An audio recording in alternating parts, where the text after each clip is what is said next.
సముద్రంలో నుంచి high speed train దూసుకెళ్తుంటే అది ప్రపంచంలోనే అతి పొడవైన సముద్ర గర్భం నుంచి ప్రయాణించే రైలైతే దేశాల సంగతి పక్కన పెట్టి ఏకంగా రెండు ఖండాలనే ఆ ట్రైన్ కలుపుతుంటే కేవలం 2 గంటల్లోనే రెండు భూభాగాల మధ్య ప్రయాణాన్ని ముగించేస్తే వందల కిలోమీటర్ల విస్తీర్ణమున్న సొరంగం ద్వారా గంటకి 250 నుంచి 300 కిలోమీటర్ల వేగంతో రైళ్లు రయ్యమని నీళ్లలో వెళ్తుంటే ఇదంతా వింటుంటే ఏదో ఫ్యాంటసీలా అనిపిస్తోందా?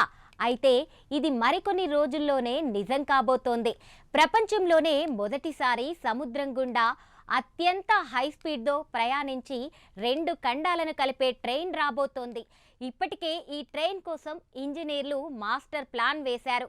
మరి దానికి సంబంధించిన ఫుల్ డీటెయిల్స్ మీకోసం. ప్రధాన ఓడరేవులను నేరుగా కనెక్ట్ చేస్తూ, ట్రేడ్ రూట్స్ టచ్ చేస్తూ, బిజినెస్ ట్రావెల్ పూర్తిగా ఈజీ చేస్తూ, షార్ట్ హాల్ ఫ్లైట్స్ అవసరం లేకుండా సముద్రంలో నుంచి హై స్పీడ్ ట్రైన్ని తీసుకొని రావాలని ఇప్పుడు కొందరు ఇంజనీర్లు అనుకోవడమే రెండు ఖండాలను కలుపుతూ సముద్ర గర్భం నుంచి ప్రయాణించే రైలుకి శ్రీకారం చుడుతోంది. ఆ రెండు ఖండాల్లో నివసించే ప్రజలకు ఈ ట్రైన్ ఎంతో ఉపయోగపడుతోంది, సమయాన్ని ఆదా చేస్తోంది. అందుకే ఆ రెండు ఖండాలు, ప్రభుత్వాలు, పెట్టుబడిదారులు ఈ మార్గాన్ని కేవలం రవాణా సదుపాయంగానే కాకుండా రెండు ప్రాంతాల మధ్య ఆర్థిక, రాజకీయ సంబంధాలను మార్చే స్ట్రాటజిక్ కనెక్షన్గా చూస్తున్నాయి. అయితే ప్రస్తుతం చాలా మంది ఇతర దేశాలకు వెళ్ళాలంటే ఫ్లైట్ జర్నీ చేస్తారు. ఎందుకంటే తక్కువ సమయంలోనే డెస్టినేషన్ చేరుకోవచ్చు. ఒకప్పటిలా నీటిలో షిప్లో ప్రయాణించాలంటే కొన్ని రోజులు లేదా వారాల సమయం పడుతోంది.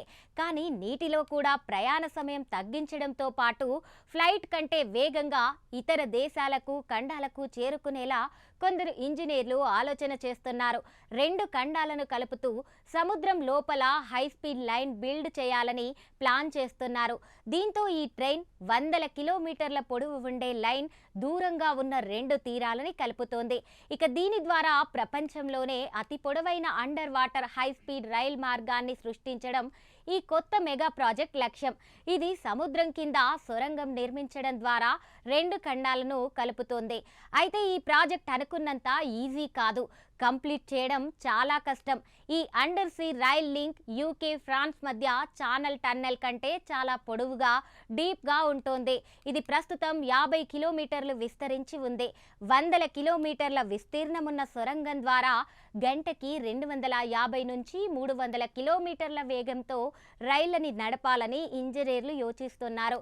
ఇది ఇప్పటి వరకు ప్రయత్నించిన అత్యంత ప్రతిష్టాత్మక రవాణా ప్రాజెక్టులలో ఒకటిగా మారింది. రెండు భూభాగాల మధ్య ప్రయాణ సమయాన్ని 2 గంటలలోపు తగ్గించగలదు. ఈ ప్రాజెక్టు పూర్తయితే మాత్రం రద్దీగా ఉండే సిటీల గుండా కాకుండా రెండు ఖండాల మధ్య ట్రావెల్ చేయడం ఈజీ చేసేస్తుంది. అయితే కఠినమైన ప్రాజెక్ట్ అయినా దీన్ని ఇంజనీర్లు మాత్రం చాలా ప్రతిష్టాత్మకంగా తీసుకుని సాధ్యమైనంత తొందరగా పూర్తి చేయాలని అనుకుంటున్నారు.